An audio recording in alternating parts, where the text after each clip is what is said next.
Tonight, after sunset, you'll flick a switch. Instant brightness, without a second thought. For nearly all human history, switches didn't exist. At dusk, things went pitch black. You couldn't see your hand, right before your eyes. We rarely experience this today. For Cenobite millennia, all your ancient ancestors spent half their lives in utter darkness. Candles weren't even an option back then. Just the dark sky, stars, and a desperately flickering fire. So, how did they kill all those hours?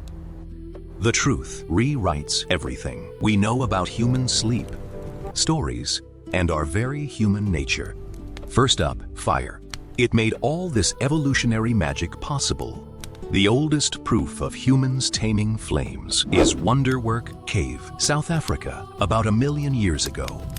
But fire wasn't just a heater. It entirely hacked our daily schedule. Pre-fire, we acted just like other primates. Come sundown, you'd hide up a tree somewhere and froze. Nighttime strolls meant becoming snacks. Our night vision totally sucks. Next to the predators hunting us, leopards, hyenas, wolves, they all saw perfectly fine. Fire flipped that script instantly. Literally. A campfire built a safety bubble, about 10 feet wide. Inside it, beasts stay away. Step out, you die. That's no exaggeration. Anthropologists studying modern hunter-gatherers have proven that. Folks wandering off into the dark. Here's the cool part. Fire wasn't merely a night guard. It offered a brand new perk. Bonus time. Consider this. Pre-fire, productivity died at dusk. Roughly 12 hours in summer, maybe just 8 in winter. Fire instantly unlocked hours of usable life every single day across thousands of generations. That bonus time evolved us. In Arlington, anthropologist Polly Wiesner dropped a study in a major National Academy journal. She spent years tracking chats of the Kalahari's Juhwanzi Bushmen, a rare surviving hunter-gatherer tribe. Her findings were mind-blowing. By daylight, 80% of chatter was pure business. Hunting spots, ripe plants, whining, logistics, and trading. Day talk was a grind, but nightly, fireside, the vibe shifted completely. 81% of night chats became storytelling. Epic tales of faraway folks, wild adventures, creation myths, and punchlines cracking the camp up. Wiesner believes these campfire chats birthed human culture itself. The fire was our first theater, classroom, and sacred space. It taught us to look beyond the now, right now, and dream up the impossible. It's where we became human. But nights weren't just campfire stories. Something else was brewing. A quirk science, only just rediscovered recently.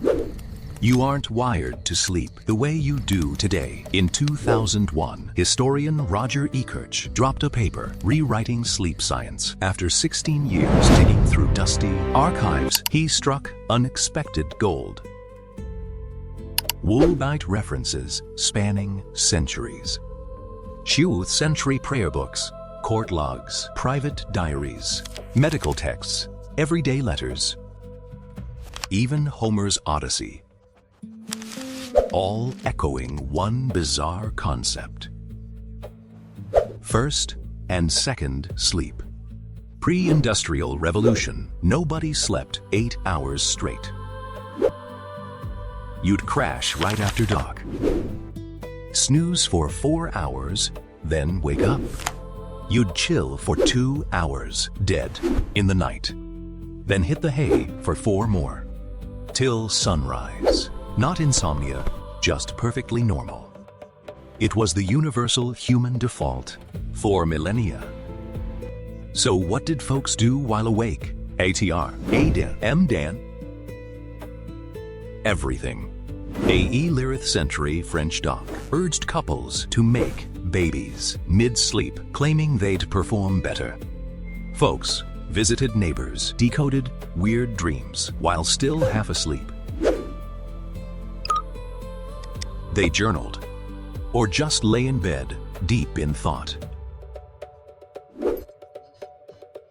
A Yiten Wobaimel medical manual advised patients the prime time to study and ponder was the watch, what they called the quiet gap between sleep rounds, when minds were zen and the world paused.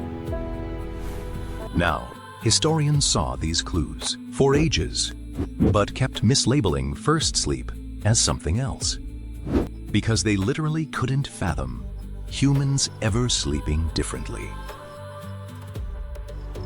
It was so ingrained, translators totally butchered ancient Greek and Latin texts to force-fit their modern habits, until science backed up the history books. In Ideal Juar, psychiatrist Thomas Wehr at a top mental health institute did a test. He took some volunteers and killed all fake lighting for them. For a month, they endured 14 dark hours nightly, exactly like our caveman ancestors, before fire ruined bedtime.